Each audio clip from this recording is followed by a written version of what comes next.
టెర్రరిస్ట్ని ఎలా ఐడెంటిఫై చేస్తారు? ఒక పిల్లాడు తప్పిపోతే మీరు ఏం చేస్తారు? మీరు పోలీస్ కంప్లైంట్ ఇస్తారు. అతను నిజంగా తప్పిపోయాడా, పాకిస్తాన్ వైపు వెళ్ళాడా, టెర్రరిజం జాయిన్ అవ్వడానికి ఎన్ని రోజులైంది వెళ్ళి, దాన్ని బట్టి ఆ టెర్రరిస్ట్ కి ఒక గ్రేడింగ్ ఇస్తాం మేము. ఇన్ఫాక్ట్ మా రూముల్లో కూడా మేము వాళ్ళ ఫోటోలు పెట్టుకొని పడుకుంటాం. ఉదయాన్నే లేచినప్పుడు మేము ఫస్ట్ ఆ ఫోటోలు చూస్తాం. మీ మైండ్ లో వాళ్ళ ఫోటో ప్రింట్ అయిపోవాలి.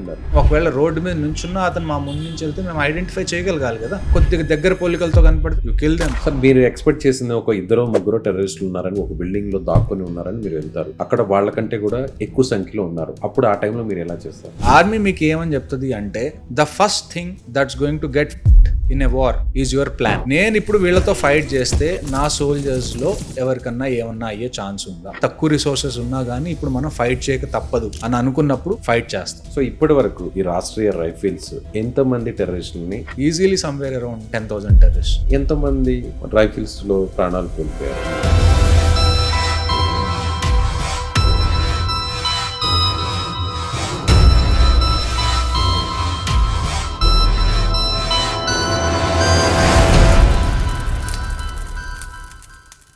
మన దేశంలో ఇటీవల జరిపిన అధ్యయనాల ప్రకారం 60 ఏళ్ల వయసు దాటిన వారిలో చాలామంది మోకాళ్ళ సమస్యలతో బాధపడుతున్నారు. అందులో మోకాళ్ళ చిప్పులు అరిగిపోయి చాలామంది సర్జరీకి వెళ్తున్నారు. అయితే సర్జరీ దిక్కు అనుకునే వారికి ఎపియాన్ పెయిన్ క్లినిక్ ఒక శుభవార్త చెప్పింది. ప్లాస్మా థెరపీ ద్వారా ఈ సమస్యకు చెక్ పెడుతుంది. సో ఇమీడియట్గా ఈ సమస్యతో బాధపడేవారు ఈ కింద నెంబర్కు కాల్ చేయండి. నమస్తే, నేను విజయ్. మనతో పాటు ఉన్నారు ఆర్మీ ఆఫీసర్ మేజర్ హర్షవర్ధన్ చావక్. నమస్తే సార్. జై హింద్. సో రాష్ట్రీయ రైఫిల్స్ మీరు కూడా అందులో 3-4 years వర్క్ చేశారు. టీమ్ లీడర్ గా ఉన్నారు. యాజ్ ఎ టీమ్ లీడర్, అసలు టెర్రరిస్ట్ ని ఎలా ఐడెంటిఫై చేస్తారు? బేసిక్ గా ఏమవుతుంది అంటే, ఎవరన్నా ఇంట్లో నుంచి ఒక పిల్లాడు పారిపోయాడు, తప్పిపోయాడు. ఓకే, ఒక పిల్లాడు తప్పిపోతే మీరు ఏం చేస్తారు? మీరు పోలీస్ కంప్లైంట్ ఇస్తారు. పోలీసులకి కంప్లైంట్ ఇచ్చినప్పుడు ఎంక్వైరీలో మీకు తెలుస్తుంది అతను నిజంగా తప్పిపోయాడా లేకపోతే పాకిస్తాన్ వైపు వెళ్ళాడా టెర్రరిజం జాయిన్ అవ్వడానికి అని. సో ఫైనల్ గా అంటే ఫస్ట్ ఎవరు నిర్ధారిస్తారు? దీన్ని పోలీస్ నిర్ధారిస్తుంది. ఆ తర్వాత అతను ఎన్ని రోజులైంది వెళ్ళి, ఇప్పుడు వరకు ఏమేమి అతను టెర్రరిస్ట్ యాక్టివిటీస్ చేశాడు, దాన్ని బట్టి ఆ టెర్రరిస్ట్ కి ఒక గ్రేడింగ్ ఇస్తాం మేము. ఇతను A++ category, A category, B category, C category అని. టెర్రరిస్ట్ లో కూడా గ్రేడింగ్ ఉంటుంది. అంటే ఇంట్లో నుంచి పారిపోయిన రోజు నుంచి, అంటే వెళ్ళిపోయిన రోజు నుంచి కాలాన్ని బట్టి మీరు గ్రేడింగ్ ఇస్తారు. కాలాన్ని ఈ కాలంలో అతను చేసిన యాక్టివిటీస్ ని బట్టి కొన్ని మీ దృష్టికి వస్తాయి కాబట్టి. కొన్ని అంటే ఒకవేళ అతను అటాక్ చేసి పారిపోయాడు, ఒక అటాక్ చేశాడా, ఇతనికి ఈ గ్రేడింగ్ ఉంటుంది. పెద్ద అటాక్ చేశాడా, ఇతనికి ఈ గ్రేడింగ్ ఉంటుంది. ఇతను టెర్రరిస్ట్ కి నాయకుడు అయిపోయాడా, అతనికి ఇంకొక గ్రేడింగ్ ఉంటుంది. సో వాళ్ళు చేసే పనిని బట్టి వాళ్ళకి మేము గ్రేడింగ్ ఇచ్చి వాళ్ళు ఎంత ఇంపార్టెంట్ టార్గెట్ అనేది మేము డిఫైన్ చేస్తాం. మాది ఏదైతే ఆపరేషన్స్ రూమ్ ఉంటుందో, ఆప్స్ రూమ్, వార్ రూమ్ ఏదైతే ఉంటుందో, ఇన్ఫాక్ట్ మా రూముల్లో కూడా మేము వాళ్ళ ఫోటోలు పెట్టుకొని పడుకుంటాం. ఉదయాన్నే లేచినప్పుడు మేము ఫస్ట్ ఆ ఫోటోలు చూస్తాం, టెర్రరిస్ట్ ఫోటోలు. ఆ టెర్రరిస్ట్ ఫోటోలు కూడా 3-4 రకాలుగా ఉంటాయి. గడ్డంతో ఎలాగుంటాడు, గడ్డం లేకుండా ఎలాగుంటాడు, ఎంత హైట్ ఉంటది అతనిది. సో మేము ఒకవేళ రోడ్డు మీద నుంచున్నా అతను మా ముందు నుంచి వెళ్తే మేము ఐడెంటిఫై చేయగలగాలి కదా. నిజం. అంటే మీరు చెప్పిందని మీ మనసులో, మీ మైండ్ లో వాళ్ళ ఫోటో ప్రింట్ అయిపోవాలి. మీరు ఆప్స్ రూమ్ లో కూర్చున్నారా, మీ చుట్టూ అవే ఫోటోస్ ఉంటాయి. మీరు ఎదురుగా మనుషుల్ని, సివిలియన్స్ చూస్తున్నా కూడా వాళ్ళని అక్కడ ఒకసారి మీరు స్కాన్ చేసినప్పుడు మీకు అర్థం అవుతుంటారు. అలాంటప్పుడు ఎవరన్నా కొద్దిగా దగ్గర పోలికలతో కనపడితే మీరు పిలుస్తారు, చెక్ చేస్తారు. ఒకవేళ అతనే అయితే మీరు యు కిల్ దెమ్, కాకపోతే మీరు వదిలేస్తారు. సార్, మీరు ఎక్స్పెక్ట్ చేసింది ఒక ఇద్దరు ముగ్గురు టెర్రరిస్టులు ఉన్నారని, ఒక బిల్డింగ్ లో దాక్కుని ఉన్నారని మీరు వెళ్తారు. అక్కడ వాళ్ళకంటే కూడా ఎక్కువ సంఖ్యలో ఉన్నారు. అది అప్పుడు ఆ టైంలో మీరు ఎలా చేస్తారు? ఇలాంటి ఇన్సిడెంట్ ఎప్పుడైనా మీరు ఫేస్ చేశారా?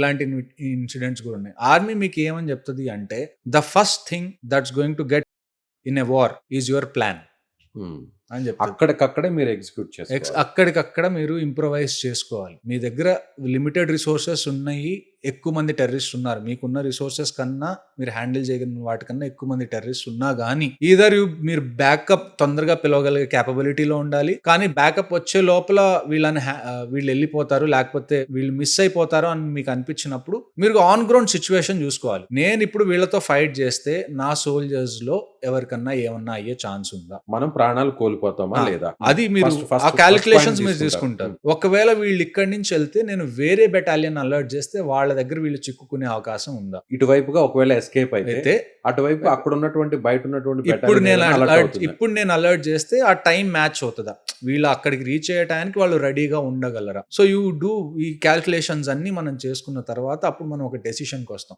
కొన్నిసార్లు డెసిషన్ ఎలాగుంటది అంటే, తక్కువ రిసోర్సెస్ ఉన్నా గానీ ఇప్పుడు మనం ఫైట్ చేయక తప్పదు అని అనుకున్నప్పుడు ఫైట్ చేస్తాం. అప్పుడు ఎక్స్ప్లోజివ్స్ కూడా యూజ్ చేస్తాం. అంటే మీ దగ్గర ఎక్విప్మెంట్ ఏముంది, చాలా విషయాలు మ్యాటర్ అవుతాయి అప్పుడు. కానీ తప్పదు అనుకున్నప్పుడు వీ డోంట్ థింక్ ట్వైస్, మేము ఖచ్చితంగా చేస్తాం. దూకాల్సిందే ఇంకా. దూకాల్సింది ఇంకా. ముందు వెనక ఏం ఆలోచించారు ఇంకా? ఏముంది. అసలు అంటే అట్ ద సేమ్ టైం మీరు హయ్యర్ హెడ్ క్వార్టర్స్ తో కూడా మీరు కమ్యూనికేషన్ లో చేయాలి. ఉంటారు. మీరు వాళ్ళకి చెప్తారు, సార్ ఇది సిచ్యువేషన్, నేను ఇలా అనుకుంటున్నాను. అట్ ది ఎండ్ ఆర్మీలో ఏంటి, మొత్తం ఆర్డర్స్ మీద నడుస్తుంది, డిసిప్లిన్ మీద నడుస్తుంది. ఒకవేళ నా సీనియర్ ఆఫీసర్ ఏమంటారు, చూడు హర్ష, నీకు క్లియర్ గా అనిపిస్తే నీకు చేయాలని ఉంటే నువ్వు చెయ్యి, అంటే if you are confident go ahead అని చెప్పారనుకోండి, వీ విల్ గో హెడ్. అదే మీ సీనియర్ ఆఫీసర్స్ పర్లేదు వెయిట్ చేయి, నేను బ్యాకప్ పంపిస్తున్నాను, బ్యాకప్ వచ్చే వరకు నువ్వు ముందుకు వెళ్ళకు అని చెప్పారనుకోండి, దెన్ యూ వెయిట్. ఆ వెయిట్ చేస్తున్నప్పుడు ఒకవేళ మన చేయి దాటిపోతున్నారు అని అనుకున్నారు అనుకోండి, కొన్నిసార్లు you have to take decision on the ground. Complete గా అది మీ మీద డిపెండ్ అయ్యింది. ఎవరైతే గ్రౌండ్ మీద ఉన్నారో, అంటే గ్రౌండ్ రియాలిటీ తెలిస్తేనే కదా మీరు అంతే కదా. చేయగలిగేది. అంతే కదా. సో ఇప్పటి వరకు ఈ రాష్ట్రీయ రైఫిల్స్ ఎంత మంది టెర్రరిస్టులని? Some thousands easily somewhere around less than 10,000 terrorist. 10,000 మందిని 35 years నుంచి నడుస్తుంది ఇది. అయినా 10,000 మందిని చంపేశారు. అదే ఆ 10,000 మంది కానీ ఇండియాలో మన- చొరబడి ఉంటే ఏం సార్ పరిస్థితి? మన కశ్మీర్ లో ఇప్పటికి కూడా చాలా ఏరియాస్ లో వెపన్స్ అనేవి దాచిపెట్టి ఉన్నాయి. మేము ఏదో టెర్రరిస్టులను చంపుతాం, లేకపోతే వెపన్స్ ఎక్కడన్నా దొరికితే వెపన్స్ ని క్యాప్చర్ చేసుకుంటాం. మా 2 ఎయిమ్స్ ఇవే. ఎందుకంటే టెర్రరిస్ట్ కి వెపన్ దొరకపోతే వాడేం చేయలేడు. చేయలేదు. మీరు టెర్రరిస్ట్ అయినా చంపాలి, లేకపోతే వాడికి వెపన్ దొరకనివ్వకుండా అయినా చేయాలి. సో ఈ 2 పని మీదే మేము ఉంటాం. దీనికన్నా ఎక్కువ క్యాజువాలిటీస్ అయ్యుండే. కొన్నిసార్లు మేము వెపన్స్ కాన్ఫిస్కేట్ చేసుకోవడం వల్ల, వెపన్ క్యాప్చర్ చేసుకోవడం వల్ల చాలా మంది బతికిపోయారు. కొంతమంది మేము సరెండర్ చేసుకొని అరెస్ట్ చేసి వాళ్ళని చంపకుండా వదిలేస్తాం. సో అలాగా ఒక రకంగా మీరు నిజంగా పనిష్ చేయాలి గన్ పట్టుకున్న ప్రతి వాడిని అంటే ఇంకా చాలా ఎక్కువ మంది ఉంటారు. సార్ ఇప్పుడు మీరు ఒక ఎయిమ్ తో అక్కడికి వెళ్తారు, బాగా అంటే ఒక ఆపరేషన్ లో అబ్బా ఇలా జరుగుండాల్సింది కాదు అని ఎప్పుడైనా అనిపించింది? మీరు అంటే కశ్మీర్ గురించి అడుగుతున్నారా, లేకపోతే కాశ్మీర్ ఆపరేషన్ కాశ్మీర్ అంటే చిన్న పిల్లలు, Hmm. మనం చాలా మూవీస్ లో చూస్తుంటాం, అన్ని కూడా యథార్థంగా జరిగిన సంఘటనలు మూవీస్ లో కూడా చూస్తుంటారు. చూడండి, కొన్ని బుల్లెట్ అనేది ఎవరికి తగులుతుందో ఎవరికి తెలియదు. ఇప్పుడు మీరు ఒక ఎయిమ్ చేసి మీరు బుల్లెట్ ఫైర్ చేస్తారు, కానీ ఎవరన్నా మధ్యలో దూకితే మీరు బుల్లెట్ ని వెనకాలకు పిలిపించలేరు కదా. అంతే కదా. ఒక్కసారి గన్ నుంచి బుల్లెట్ వెళ్ళిపోతే నోబడి నోస్. సెకండ్ లో 10 గంటలు వెళ్ళిపోతుంది. అవును, నేను చేసిన ఆపరేషన్స్ లో చిన్న పిల్లలకైతే మేము ఎప్పుడు ఏ హామ్ కలగనివ్వలేదు. చిన్నపిల్లల్ని, ఆడవాళ్ళని వీలైనంత దూరంగా పెట్టడానికి మేము ట్రై చేస్తాం ప్రతి ఆపరేషన్. కానీ ఒక విషయం నేను ఒప్పుకునేది ఏంటి అంటే, కొన్నిసార్లు ఇల్లు డ్యామేజ్ అవ్వాల్సి వస్తుంది. అంటే ఇప్పుడు ఒక 2 టెర్రరిస్టులు ఉన్నారు, 2 టెర్రరిస్టులు ర్యాండమ్ గా ఒక ఇంట్లో దూరారు, మేము వాళ్ళని వెంబడిస్తున్నప్పుడు. ఆ ఇంట్లో ఉన్న వాళ్ళకి ఆ టెర్రరిస్ట్ కి ఏ సంబంధం లేదు, వాళ్ళు చొరబడ్డారు. అలాంటి టైంలో మీరు లోపలికి వెళ్తే ఏమవుతుంది, మీ మీద ఫైర్ అయ్యి మీరు చేస్తారు. చనిపోయే ఛాన్సెస్ ఉన్నాయి. మన అలాంటి ప్రాణాలు టైంలో పోయే ఆ బిల్డింగ్ బయట నుంచి ఆ బిల్డింగ్ మీద మీరు ఫైర్ చేస్తూ వాళ్ళ మొరాల్ బ్రేక్ చేసి చివరికి వాళ్ళని చంపుతారు. వాళ్ళ దగ్గర ఎంత మంది ఉన్నారు, వాళ్ళ దగ్గర ఉన్న వెపన్స్ ఏంటి, వాడిని వాళ్ళ బలం exhaust ఏంటి, ఇవన్నీ చేయాలి. కూడా. ఓకే, మీరు ఒక అంచనాకు వచ్చిన తర్వాత లోపలికి వెళ్తారు. వాడిని ఎగ్జాస్ట్ చేయాలి. వాడి దగ్గర వెపన్ నుండి వాడి దగ్గర 40 రౌండ్స్ ఉన్నాయి అనుకోండి, అది అయిపోవాలి. అవి అయిపోవాలి. అయిపోయేంత వరకు మీరు కూడా ఆపోజిట్ లో ఫైరింగ్ మనది అయిపో కదా, మనకి నాన్ స్టాప్ సప్లై డంప్ ఉంటుంది మీ దగ్గర. మా దగ్గర. వాడి దగ్గర ఉన్న సప్లైని మీరు ఎగ్జాస్ట్ చేయాలి. అప్పుడు ఆ తర్వాత మీరు లోపలికి వెళ్తే మీరు సేఫ్. ఇది మైండ్ఫుల్ గా ఆపరేషన్స్ చేసే పద్ధతి. అలాంటి టైంలో ఇల్లు కొద్ది డ్యామేజ్ అవుతాయి, కానీ వాళ్ళకి మళ్ళీ గవర్నమెంట్ కాంపెన్సేట్ చేస్తుంది. కాకపోతే ఇల్లు అనేది ఎవరికైనా కొద్దిగా ఒక సెంటిమెంటల్ ఫీలింగ్. అది ఎంతమంది రైఫిల్స్ లో ప్రాణాలు కోల్పోయారు? మా దాంట్లో కూడా ఆల్మోస్ట్ మీరు 1990s నుంచి చూసుకుంటే, అంటే రాష్ట్రీయ రైఫిల్స్ పెట్టినప్పటి నుంచి చూసుకుంటే మా వాళ్ళు కూడా థౌజండ్స్ లో ఉంటారు.